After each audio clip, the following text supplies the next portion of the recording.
mean, the tracks are what they are. I mean, you know, it's an unfortunate thing, and I'm always one of the more vocal ones where, you know, I throw it out there, and if I'm not happy, I'm not happy, and I'm not afraid to say it, you know. And it's no disrespect to anybody, but you know, you got to look at it from all different areas, and I feel like I do and understand it. You know, the fact that I have played a role in, you know, promoting supercrosses, and I know the guidelines and all the things that as track builders and as promoters they're faced with, you know, a lot of challenges that go on behind the scenes. So I feel like they want to challenge us in a different way. They want to try to create a longer racetrack, you know, but the hard thing is, you know, the fan wants a longer main event, they want a longer lap time basically, but the stadiums are not growing and we're not getting any slower, so it comes down to track builders and promoters trying to,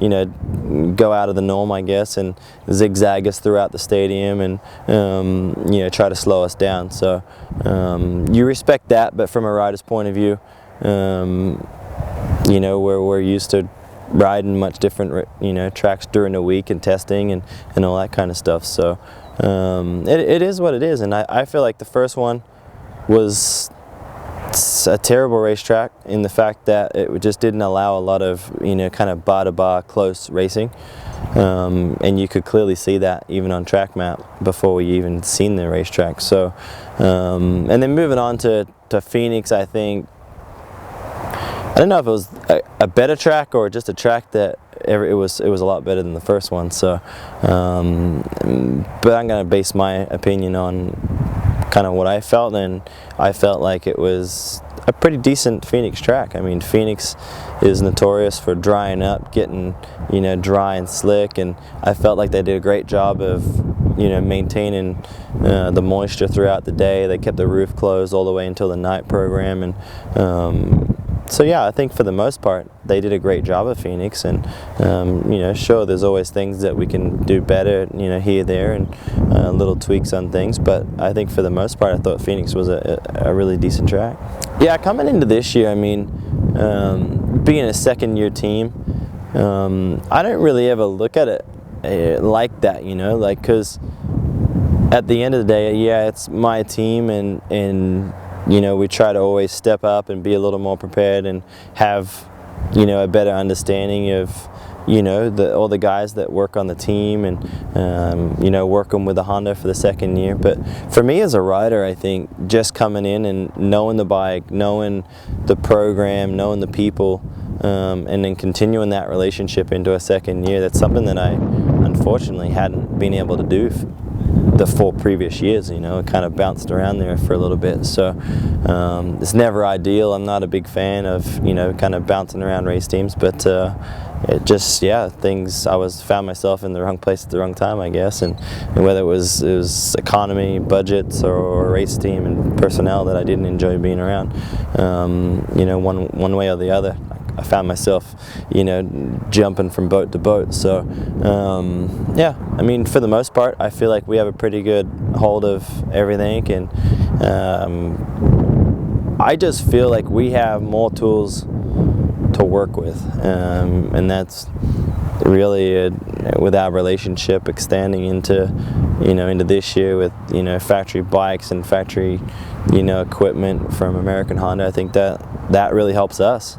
You know, any times we're weak, we're able to, you know, kind of dive into the truck and find some things that work, and that's things that you need as a, you know, as a rider. What's that been like for you? Yeah, I mean, staying in Santa Barbara, my train is based out of there, and I did it for the first time last year, and it's a blast. I mean, I actually love the area. As far as California goes, you know, when you compare Florida, I mean, it's just low key and pretty chill, and that's, you know, kind of what I grew up with as a kid back in Oz. So Santa Barbara is a super chill town. It actually reminds me a lot of Oz. You know, beach right there, mountains in the background, and you know, lots of land. And Castillo family's been, you know, really awesome in the fact that, you know, they allow me to come and build a full Supercross track out here, and it's only about a 45-minute drive from down in Santa Barbara, so it kind of makes it, you know, a nice, and it's a great commute, you know, up on the ocean and up in the mountains. So yeah, I enjoy my time out here. It's nice, and I don't have to deal with a lot of the, you know, the nonsense down south, and but in the way that some of that craziness down there, you miss it a little bit, because it's the hustle bustle, it's the, you know, a lot of guys riding at the test track, the intensity's up, and so I miss that part of it. But as far as, you know, just kind of being on your own, getting your job done, and going home to the family, it's definitely really nice. Racing feels like different, you know, like it really does feel different to me. It feels like I have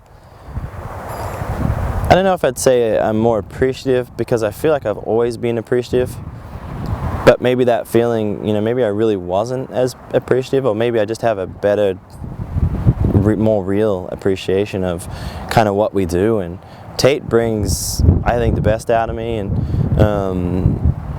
you know, in the morning, jumping out of the bus, and you know, it's scary actually, it's quite scary that I look at him and see the things that he does, and man, it's scary how much he's alike. Because one of the things that I do, I've always been a fan of the sport, and when you're sitting in the bus and you know, you got the shades up so people can't see in, and you know, you just sit there and you take it all in, and I watch. And last weekend in Phoenix, we were actually right by an AMA truck, and they were doing all the sound testing, and Tate just wanted to sit on the windows and just watch it the whole time, you know. And it was just, it's kind of surreal to see, you know, a 1.5-year-old so into moto and wanting to be a part of it, and you know, basically coming and grabbing my hand and dragging me outside so we can go and, you know, look at the motorcycles and jump on his little bicycle and ride around the pits and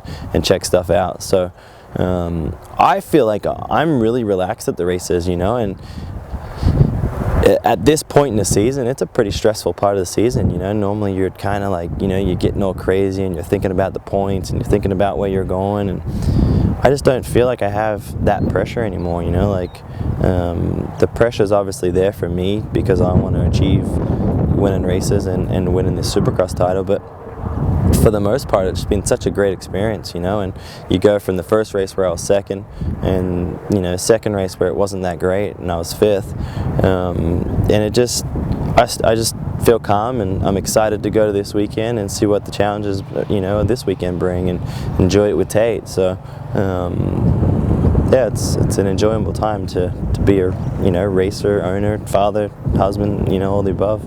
Yeah, I think in 2009 when I worked with Goose, you know, and just being around him and his experience and the amount of races and titles that he's won, and then trying to replicate that, you know, within this race team, and now obviously he's joined the team. It's just, I'm just around good people, and people that I really, really respect, and just, it's a blast. It's a blast to go to the races. You know, the whole Twitter thing has been, it's enjoyable for me, you know. I feel like I have a connection to the fans that I never had before. I feel like maybe they can get a better understanding of who I am. You know, if it's a spade, you call it a spade. If it's an ace, you call it an ace, you know. And that's me, and it's difficult because, you know, being Australian, you're almost a little bit too upfront and too honest for the, you know, for the American world. They're sensitive, and you got to change up your words. And over the years, I really feel that I've learned a lot about that, and some of the things that I would say without not really knowing the outcome of it on the backside. You know, now I feel like I've actually become a better person because of being around sensitive people, you know, and you can't just always be blatantly honest and straight up front.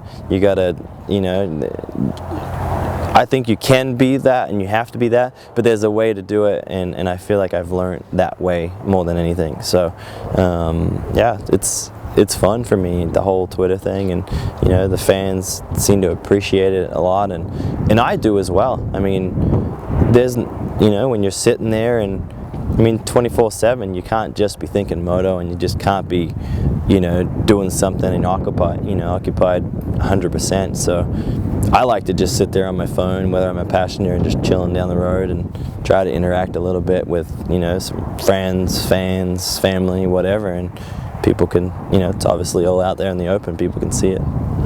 Cool. And then final thing, we posted up on our Vurb Facebook and Instagram and Twitter and stuff that we're out here with you, and it's blown up. There's been like all kinds of feedback. I think our Facebook has like 550 some likes. Oh, sweet. And everyone keeps asking, are we doing a Vurb Platinum with you? So I'm going to put you on the spot here, and it's something we've been talking about. What are the chances that we could see down the road, come outdoor season or something, a Vurb Platinum with Chad Reed? You're definitely going to see a Chad Reed Vurb Platinum. We're actually been working on it about a year now. First conversations started coming up, you know, going into outdoors. I've been talking with Jason from Skull Candy, and so yeah, it's in the works. They wanted to do it this week, you know, maybe even today, but I really want to do it at home in Florida, and I really want it to be unique and fun. You know, I think all of them individually fit that person, you know, so I want to go back to home, which is Florida, and try to do something that, you know, that relates to me and shows the fans and everybody a little something of who I am and what I'm about. So I've watched them all, and I think they're amazing. So I want to be a part of that, and I think this summer you'll definitely see a Chad Reed Platinum.